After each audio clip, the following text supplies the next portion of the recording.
श्रीहनुमत्स्तोत्रं विभीषणकृतं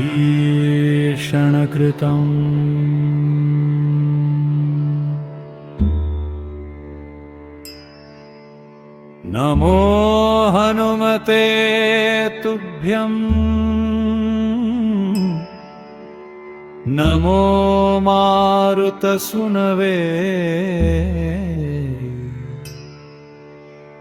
नमः श्रीरामभक्ताय श्यामास्याय च ते नमः।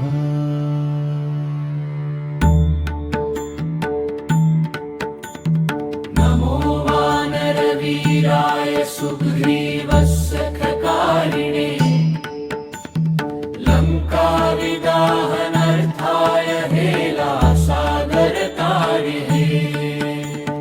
सीताशोकविनाशाय राममुद्राधराय च रावणान्तकुलच्छेदकारिणे ते नमो नमः। मेघनादमखध्वंसकारिणे ते नमो नमः। अशोकवनविध्वंसकारिणे भयहारिणे वायुपुत्राय वीराय आकाशोदरगामिने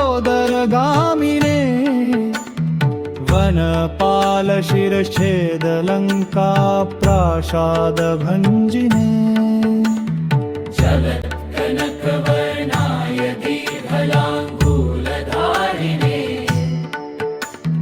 सौमित्रिजयगात्रे च रामदूताय ते नमः।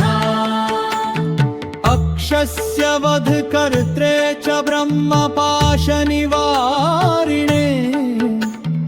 लक्ष्मणाङ्गमहाशक्तिघातक्षतविनाशिने रक्षोघ्नाय रिपुघ्नाय भूतघ्नाय च ते नमः।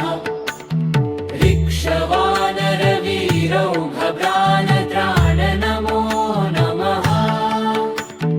परसैन्यबलघ्नाय शस्त्रास्त्रघ्नाय ते नमः। विषघ्नाय दिशघ्नाय जरघ्नाय च ते नमः।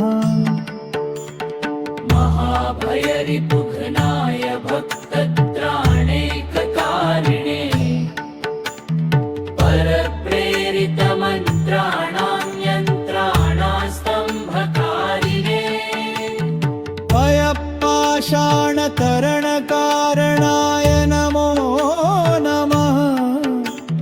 बालार्कमण्डलग्रासकारिणे भवतारिणे नखायुधाय भीमाय दन्ताय खटराय च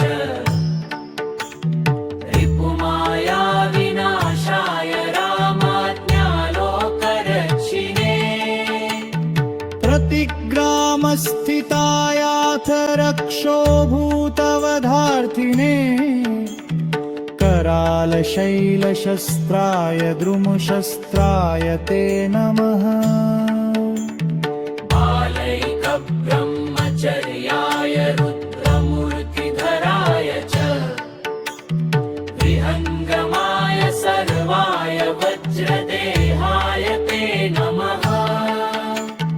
कौपीनवाससेतुभ्यं रामभक्तिरथाय च दक्षिणाशाभास्कराय शतचन्द्रोदयात्मने विद्याक्षतव्यथाघ्नाय सर्वक्लेशहराय च स्वाम्याज्ञापार्थसङ्ग्रामसङ्ख्ये सञ्जयधारिणे भक्तान्तदिव्यवादेषु सङ्ग्रामे जयदायिने किल्किलाबुबुकोच्चार घोरशब्दकराय च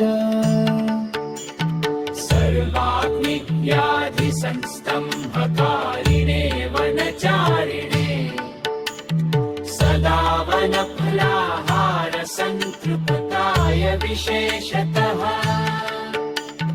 महाणव शिलाबद्धसेतुबिन्धाय ते नमः वादे विवादे सङ्ग्रामे भये घोरे महावने सिंहं व्याघ्रादिचौरे स्तोत्रपाठात् भयं नहि दिव्ये भूतभये व्याधो विषे स्थावर जङ्गमे राजशस्त्रभये चोग्रे तथा ग्रहभयेषु च परे सर्वे महारष्टु दुर्भिक्षितैर्सन्दरे स्तोत्रं प्रमुच्येत भयेभ्यो सर्वतो नरः तस्सवोऽपि भयमुभास्ति हनुमत्स्तवगात्ततः सर्वदा वैप्रितारं जपतिरियरिदं स्तरम्